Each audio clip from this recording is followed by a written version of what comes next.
Jens, welcome to the D2 channel. How are you, man? I'm good. How are you?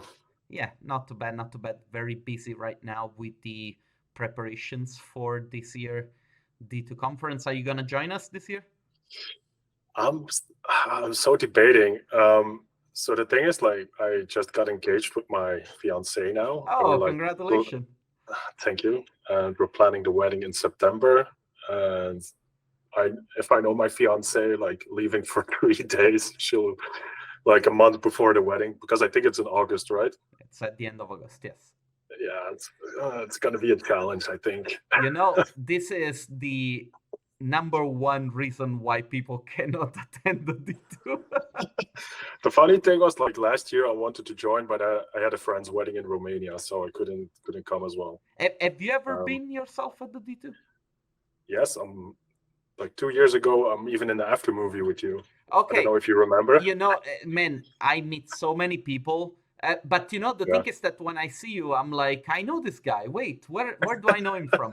And I'm like, maybe it's not the D2, maybe it's another event, Chaos or I don't know. But It was definitely D2. I'm like the super tall guy, 2 meters. oh yeah, yeah, yeah, Uh, yeah. Okay, okay, yeah, okay. But wait, you work also with who's working with you? Somebody that I know. I'm not quite sure. No, I can't. Maybe I'm tripping. But anyway, I'm old. That's my excuse. But I have to say, like that D2 like really changed my artist career because like I made good friends with Arthur Tamiola from Common Point Hmm. and with Dario, and just like meeting other people, have the conversations on how they run their business, how they approach like their artistic career, just like really, yeah, like it changed a lot, like definitely. So if I'm anybody's really doubting to go, I'm please really go. glad to hear. I'm really glad to hear. And also, like, let's make sure the people at home know that I did not ask you to say that. Jens, you're the principal at Noir Visuals. Is that correct? Yes, correct. Um, this is. Are you working on your own, or do you have a team? So I actually have a team, one freelancer and one employee. But as I mentioned before, like we started recording, like things are like going pretty horrendous. So I'll probably like end up like being a solopreneur again. Okay. Yeah, we were talking about it. Actually, there is a recession, I think, happening in Europe, Yeah, which yeah. people don't really seem to be talking about it for I don't know what reason. I know that in England things are a little bit different. London, especially, it's basically the breathing lung of Europe when it comes to anything architecture related. But I don't think it's a good indicator of whether or not things are going good. Uh, London and England in general is a very business oriented as a country, and so they try to move the money until there isn't anything left to move. But this is not the case for mainland Europe and many countries. I know I have quite a few colleagues working out of Germany, Belgium, even Scandinavia, who are complaining about the fact that work has been very slow. When did you start feeling that like clients were pulling back and the work was slowing down?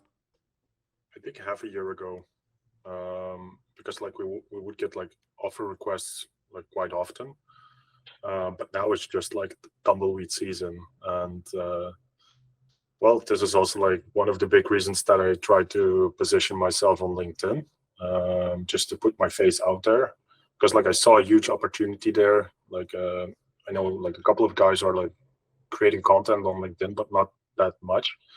So I was like, okay, like here's an opportunity to get like to present myself in front of my like ideal target audience, and hopefully like that will become the differentiator in my company.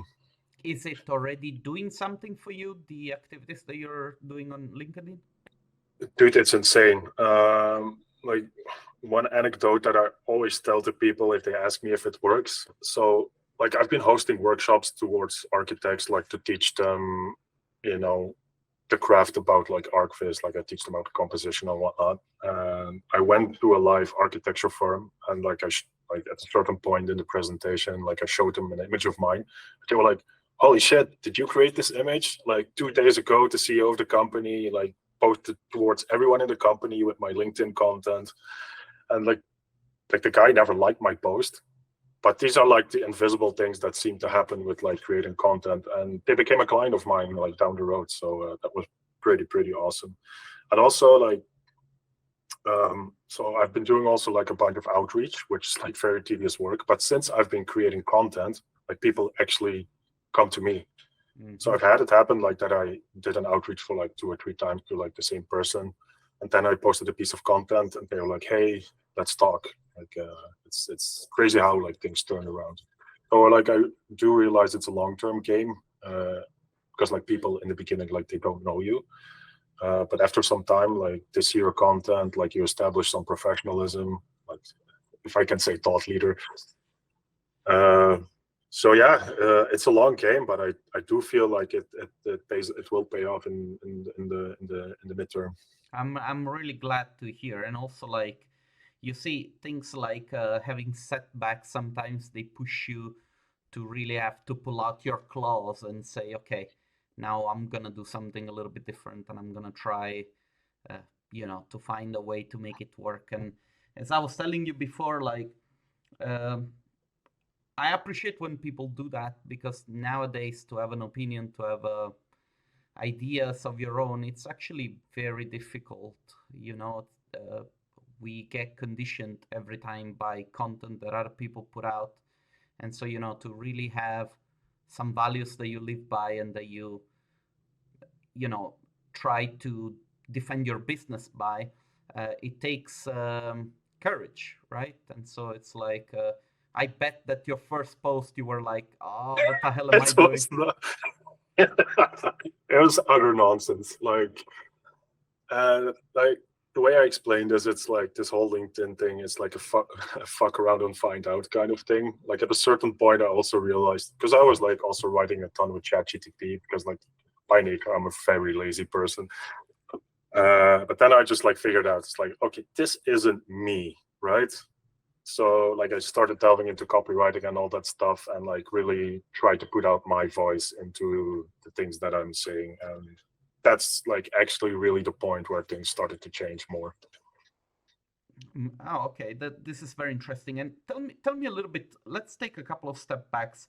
How did you get Yeah. started in this field? Did you learn by yourself? Did you take courses? What made you go into the direction of like architecture visualization? So I walked a very unconventional path, one I wouldn't recommend anybody. But so like long story short, like I dropped out of college. I became a waiter for like 2 years. And then I realized like, oh my God, like this isn't the life that I want to have. So I looked back to what I liked in high school, and that was like AutoCAD drawing, like, creating technical drafts for like construction. So I took like a course doing that. But like at the end of the course, there was like this, I don't know, it was like 3 or 4 weeks architectural visualization. And I do remember like opening 3ds Max for the first time. I'm like, yes, this is it. And then like you do all the research and the due diligence and you see all these amazing images by Peter Guthrie and like all the other famous guys. Like, holy shit, how do I even start doing this? And you start researching and you start playing around. And then I got like quite lucky. So I was like doing this course, but like a guy who had like this wood construction firm like picked me up and he like believed in me and gave me the chance to like develop my 3D skills. And then like after 4 years of doing that, I was like, okay, I'm like dying here. Like my group, like I'm not growing as an artist anymore. I was thinking about starting my own business. So I quit that. And I think I was like debating like what should I do? Like should I be a freelancer or should I just like start working for somebody again? And basically I just took the plunge and began as a freelancer. So I didn't have any clients, no connection. Well, I did have some connections, but it was just like burn all bridges and just like let's go for it. And so I became a freelancer, got some clients, Then like befriended one of those clients, started Noir with them like a year later. So we did that for 4 years, and then like back in September, like I bought them out of the company, and now we're basically where I'm at right now. Okay. And okay, so let me ask you, how did you get your first clients? Ask people like, who do I know? It's like super simple. Something that I got reminded like lately as well. Just like ask people. There's like a ton of people you probably know. Maybe somebody is an architect, or like maybe somebody knows an architect. Yeah, just like basically ask, not begging, but like, hey, like I'm doing this. Like, do you know somebody who is like interested? And then just like the ball got rolling, man. And like with that architecture friend that I ended up partnering and building Noir with, I basically reached out because like he was like doing all the cool stuff and all these cool villa designs. I was like, hey, like I want to grow my skill sets. Do you maybe have like an old design I can work on? Like I'll do it for free. No questions asked. I just like want your feedback. I want a 3D model because like I'm too lazy to model it myself. And he was like, yeah, sure. And just from that point on, like our collaboration started just like growing and growing and growing. And he was like a very well connected guy as well. And we just like built from there. There is a beautiful thing that happens when you put out energy, like, in the case of saying, hey, I got nothing to lose. I want to try things out. And then Yeah. you do this model for free, and then something comes out of that, right? Yeah. Because like I was like in the beginning of my career, but it was not to brag, but it was like, this is like so much better than the 3D artist I have employed right now. So he wanted to continue working with us. So yeah, it was like very interesting how it just like all developed from that one question. And what were some of the most valuable lessons that you picked along the way, being on your own and starting out basically from zero? Mm, don't be too afraid to put yourself out there. One thing, like now I'm like this guy who's creating content, but like I felt like my images were never good enough towards the people that I wanted to work with. And now I've been putting them out, and like people, like huge companies, like reach out to me. So that was like very eye opening. Just like put yourself out there, man. Like, and I would say don't listen to your imposter syndrome, because like we all know the crippling doubt. Something I've been struggling with like the past 2 to 3 months as well. Just like just keep going, never give up. Just I think that those are like the biggest ones. Oh, and like one more, as an artist, if you feel alone, feel like reach out to your loved ones. Like have you like build reach out to your support group when you're struggling. That is like when shit gets tough. Like I have this tendency to lock myself up in my cave here and don't talk to people. Like I'm like, oh, I want this company, like I want it to survive and like do everything that I can. But like sometimes just like, take that step back and like go to your loved ones, like have a beer, enjoy life. Um, it's like something like I need to remind myself of a lot of times. Yeah. It's weird how we are pushed every day by society or by the general idea of what hard work should be, to have to Mm, work all the time, when actually rest is probably just as important, like the ability of taking a step back and say, today I'm not doing anything, I'm gonna let my batteries recharge, and I'll think of something else, and maybe something will get to me, right? yeah, 100%. It's just like even now as a solopreneur, like back in the day with my business partners, they were like really fixated on like, yeah, you should work the 9 to 5. And like I had to like kind of retrain myself. Like now, of course, like I have my employees, but I work from home. And sometimes like it's 2:30. I was like, I'm gonna go to the gym, or like, I'm gonna take a nap, which has been working wonders. Yeah. Let me ask you something. Were there times where you said, "Okay, I'm quitting. I'm giving up. I can't do this anymore"? And 2 weeks ago. how did you pull yourself out of this? Um,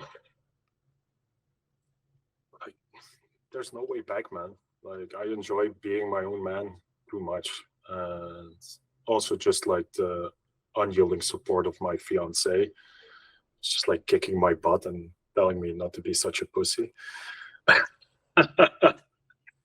Yeah, it's just like there's no way back. I mean,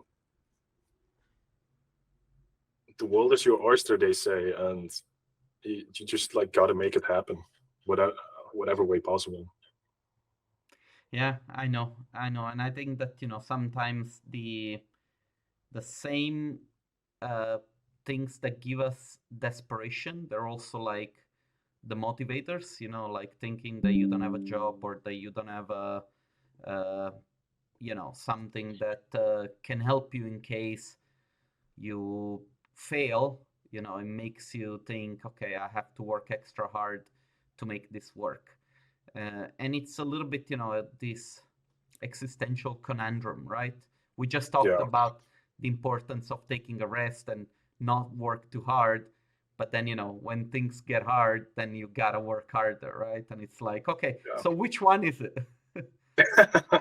And I must say, it's also like to touch back on like reaching out to your loved ones and your support group, like just talking to my friends about like the problems I have in my head. They're like, Jens, what the fuck are you talking about? Like you're doing fine. And like also my fiance says like, dude, like you do what you love, you make a living with doing what you love. Like how many people can say this? And they're like, This you're right. this is a huge truth, like Yeah, oftentimes I do hear people talking about pricing and wages, and yeah, it's all fair, and you have the right to want to make more money, to have a better life, to go on holidays, to afford yourself luxuries that other people can't. But let's not forget of the fact that we are really amongst the very few privileged that can say, look, I wake up and I get to do stuff that I actually like and love. Uh, I don't think that everybody can say this nowadays. Like just compare yourself to the time where you were a waiter. Uh, yeah, Maybe there were some things that were easier, uh, but for sure you were not living your dream. At least I assume. not at all. Like not at all. So I have to say, like, if you would have asked me back in the day that I would have this life, I would have slapped you in the face.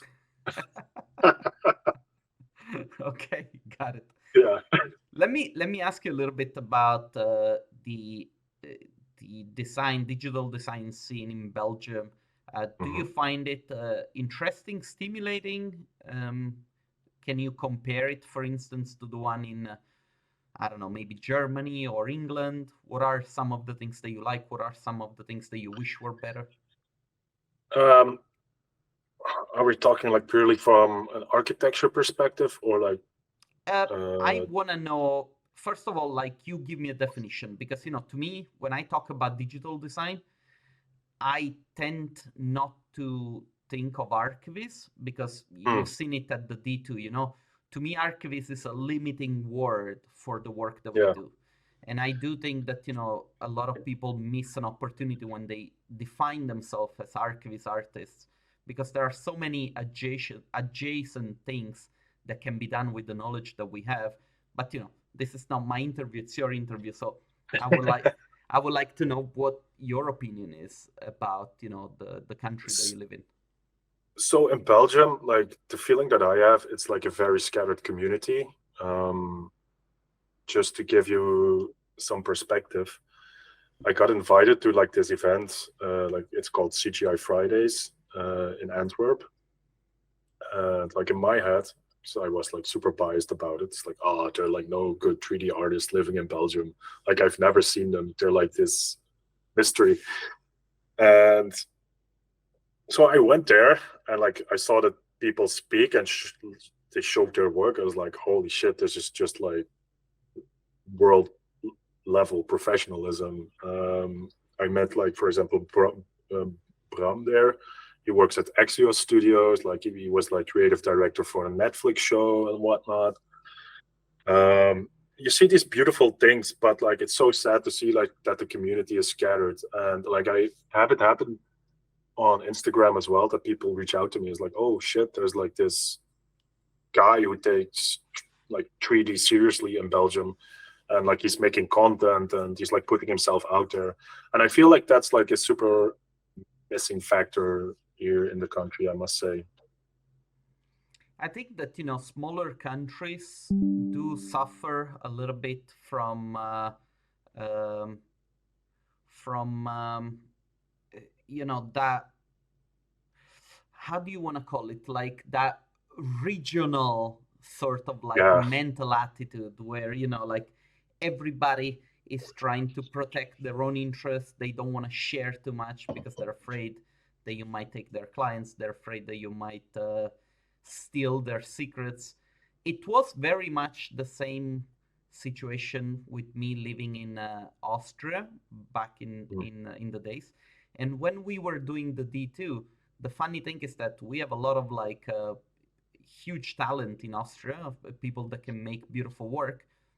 We had a very small number of Austrian artists coming to the D2 because they were simply not interested in meeting other 3D artists. Yeah, it's insane. I mean, and especially in Belgium, like it's already a small country, but then it's like divided in two with like the Flemish and the French part. So you have that. So yeah, like I mean, if there's any 3D artists in Belgium listening to this, like feel free to reach out, man. Happy to talk. Happy to go for a beer. Beer fixes Yeah, everything. exactly. Beer fixes everything. Jens, quick question. Have you started using AI tools? What is your idea on this revolution that it's happening right now? Adapt or die. Are you adapting? Simple. Yeah, 100%. Like I've been like dabbling into stable diffusion, like the Photoshop stuff. Basically because like I run the business on my own, like ChatGTP has been such a huge leverage for myself. Also like with creating content, like generating ideas. I see it as like my own little personal Jarvis, like the one from Tony Stark. Yeah. Yeah, and I mean like sometimes like every 3D artist knows this problem, like you have like this particular texture in your head and you can't find it anywhere online. Now it's just like Mid-Journey, and it's like it gives you like 20 different versions. So I mean, from a speed perspective, I think it's amazing. And though I've been talking a lot with Arthur about this thing, it's like what will separate us artists like in this AI world, and it's like a question that I still have to answer. It is obviously an interesting question. Do you see that with Arthur and Bart we're doing the competition now, the challenges? I saw it. Yeah, I saw it yesterday. Are you gonna join us? Uh, Come on, man. I should like I should, but it's like, yeah, that's like that conundrum, right? Like I want to focus on the business and get clients and like work on my portfolio, but like these things are like super fun. Yeah, who knows? Yeah, like personally, I get always a creative boner out of the work that people submit, and to me, it's really like I don't know. I worked as a creative director. Uh, Doing that kind of work, it really shows you how people practice this lateral thinking. And so the more you see, the more you're exposed to this type of thinking, the more it helps with your creativity. And so I don't know, I think like myself as the organizer of this, I really enjoyed it. And I guess that people are getting a kick out of it also. Yeah, I can imagine. There's like this one thing that Arthur taught me is just like build your visual reference bank, right? Yeah. So like sometimes in the evening, I'm just like browsing Behance, and it's like sometimes it's crazy how that works. Like you receive what's the correct word? God damn it, I'm drawing a blank here. It's like you receive the document from the client, like how he wants The things, and you're brief. like yeah, brief, sorry. And you're like, bam, I saw this image and this image and this image. This is how I'm gonna do it. It's like insane how it works. So I can't imagine it like kind of works the same, like expressing yourself differently with creative stuff. Let me Yeah. ask you then a question regarding your day to day as an artist when you work with clients. How do you manage the conversation with them? Do you ask them to prepare a mood board for you? Do you ask them what kind of input do you ask them to give you? And then how do you manage the work once the client agrees and says yes? What are some of the things that you do in order to make sure that what you make is up to a certain standard? Yeah. So like this year, I made a small switch. So I make like the discovery call mandatory every time before a project, because like I'd like to understand like the ins and outs and like what they think about it, like what direction they want to go to, like what is the target audience and all that jazz. And I really find like doing it this way, um, it puts like an extra dimension towards like the collaboration, because like you get a lot more trust. Like I understand them better, and that like ends up in like way less revisions. Um, so that's like one way. And like when there's time, like with each revision, like I try to schedule a call in as well, because like nowadays with like a video call, like just like have that 10-15 minute conversation. You can explain like what you think about the images, like they can explain their vision on the images, and every problem gets cleared out. um, though I understand this is easy as a smaller firm, I'm not sure like how the bigger firms do it. Mm-hmm. But I feel just like from a collaboration standpoint, this works like so much more smoothly. Yeah.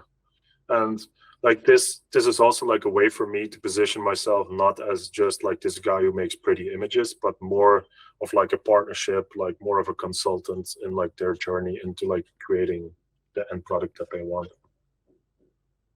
I get it. Yeah. Okay, and for you, usually the creation of an image, how long does it take from the first client contact until the final delivery?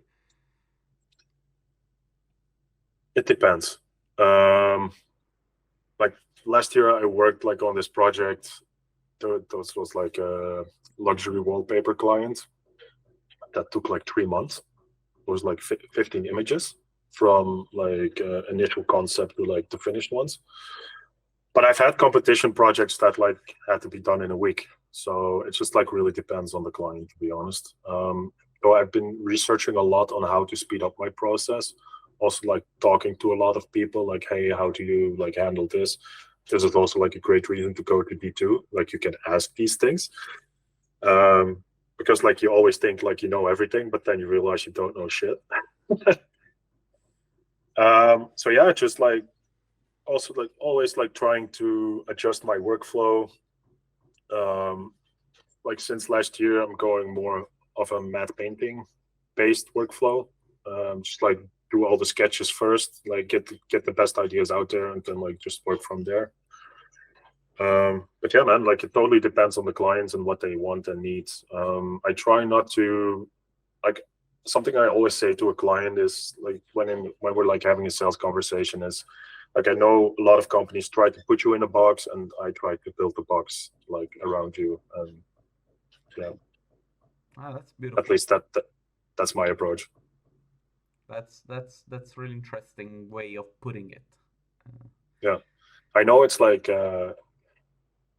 every people talk about like productizing and scaling, and but like for me, it's just like the best. It's just like aligned so much more towards my values, and I'd rather have like two clients less and like one that is like totally aligned with like how I think and like how I want to run the company. So yeah. well, that's the beautiful thing about the open market, right? There are clients that will appreciate that kind of interaction with you, and there'll be clients that say, no, no, no, there is this company that asked us for this little, Can you beat it? Can Yeah. you do it faster? Yeah. In a way, it will be also stupid, and that this goes against a lot of the things that I said in the past. I realize, but it will also be stupid to leave that on the table, uh, because it's still business. But eventually, if there are some people that can do it and they're happy with that kind of work, sure, why not? At the end of the day, you have to do something that resonates with you. It's back to that idea of us being lucky doing whatever it is that we do, right? 100%. And like I also feel I'm turning more towards like building the relationship. That is for me way more important than just like getting cash in the bank, because like long term this is well, it ends up as more cash in the bank, unironically. Uh yeah, and as I said, like that like leans more in towards who I am. Like I like to make friends. Like I'm a very social person. Um and like yeah, I've noticed just like I hate like emailing. Um, so I just like rather have the conversation and like have the partnership and like have the friendship, take them out for dinner when we have like a long standing partnership. Like those things are like way more interesting for me. And yeah, it feels just like the way to go. And I'm like, now this year, I'm like trying to lean in so hard into that because I feel, especially like with the rise of AI, soft skills will be one of the most important differentiators in running a company. At least that is what I believe. Yeah. Absolutely, man. I think like there is this idea about technologies that the more things advance in terms of possibilities and the things that we can do, the less capable we become.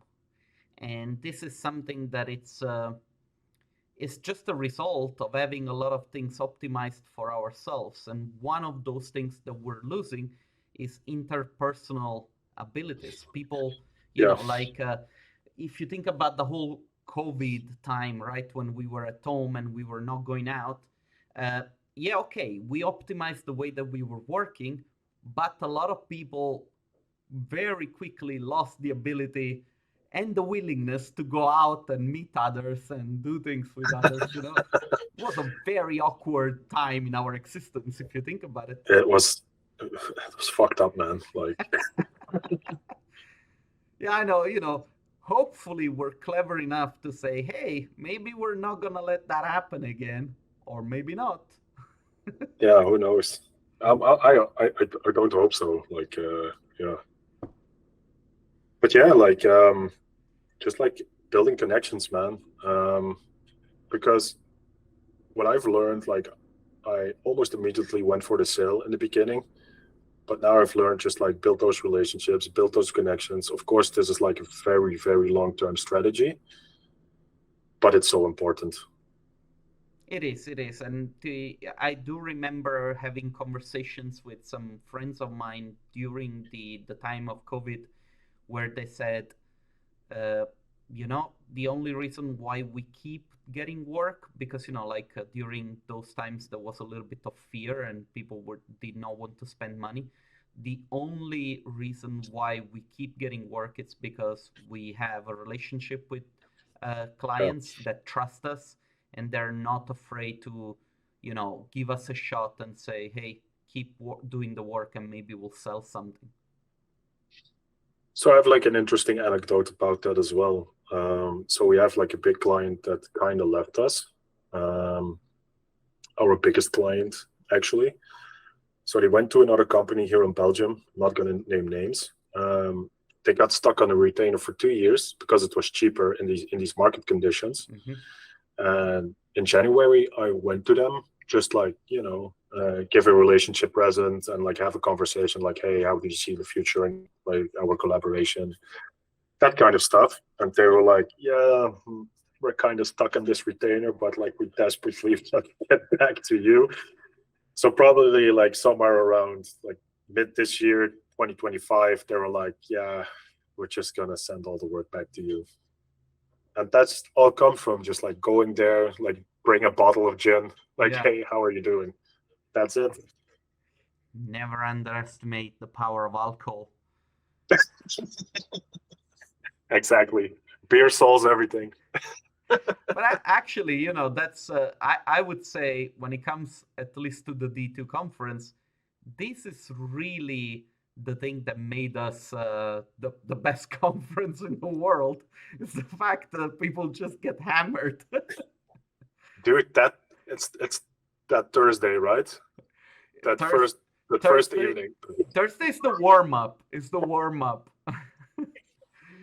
Yeah, the warm up is already like pretty out there. Yeah. And we tell people, listen, pace yourself because you won't show up tomorrow morning here. But dude, that's what makes it awesome. And like alcohol and like everybody gets loose and just like talks to everybody. That's just like so much fun. Yeah. But Jens, now that I hear you laughing, I do remember the part in the video that we have in the vlog together, I do remember it now. Yeah. I was like, "Hey, mom, I'm famous. I'm on YouTube."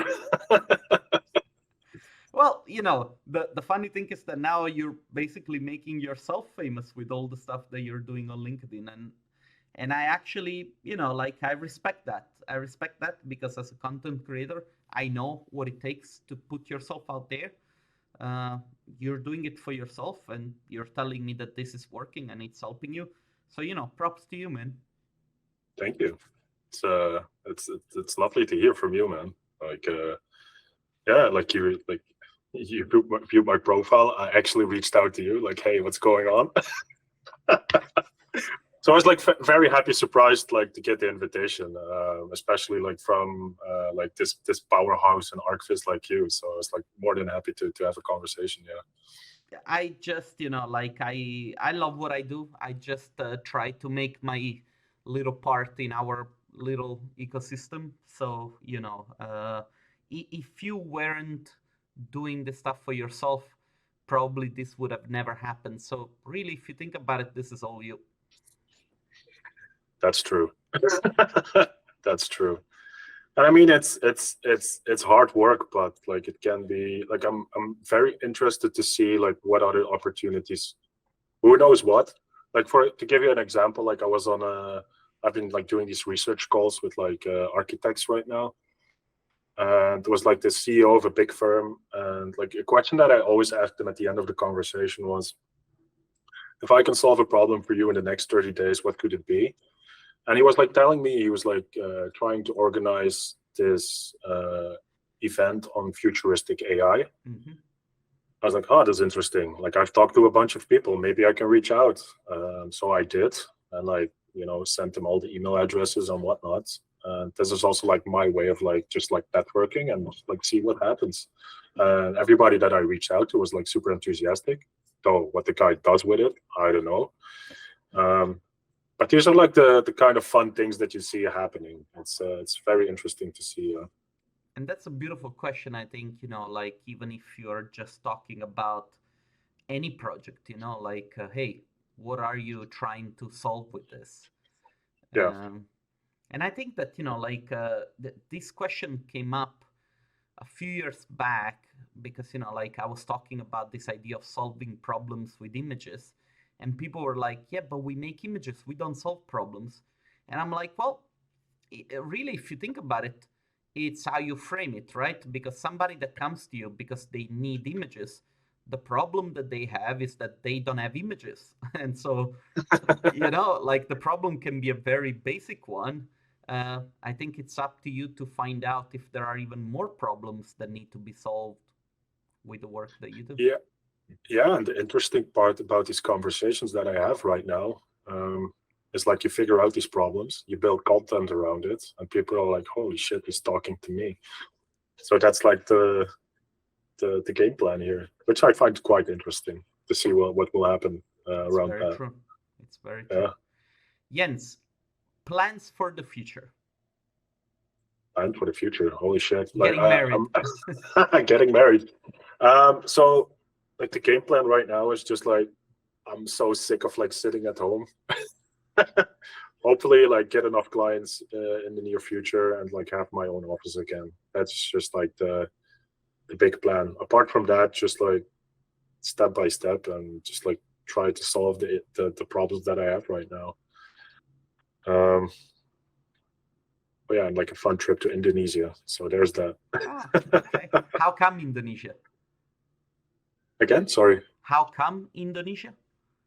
So my fiance never went farther than Europe, and she always dreamt about like this Asian trip. And like we figured, well, not Bali, but we're going to the islands near Bali. I forgot the name. Doesn't matter. So yeah, we're like going for 2 weeks, just like have a little trip there. And that's also like the fun part about like having your own company. You can go like out of season, just take the time off whenever you want. It's much cheaper this way as well. And yeah, so like one of my 2024 goals was take at least 4 weeks off. Okay. Okay. Yeah, because like if I know. don't make these rules for myself, I won't. So it's better to just like book the plane tickets, plan ahead, and just like go for it, and whatever happens, happens. Jens, believe it or not, we've been talking already for 46 minutes. Holy shit. It goes fast, I know. It goes Yeah, fast. time flies. Look, I try to keep this conversation quite short because, I want to make sure that, people watch the whole thing. I just want to thank you for taking the time because, despite everything, people could be watching Dragon Ball instead of sitting here with me and getting questioned about, the Dragon Ball is cool, man. What are you saying? Yeah, that's exactly the point. So I just want to thank you for talking to me. I really hope that people watching this from home also got some value out of it. I'll make sure that all the links are in the description so that people can find you and they come and see you. Jens, I want to thank you so much. Don't go anywhere. I'm going to stop the recording so that I can say goodbye to you directly, okay? All right. Oh, thank you as well, man.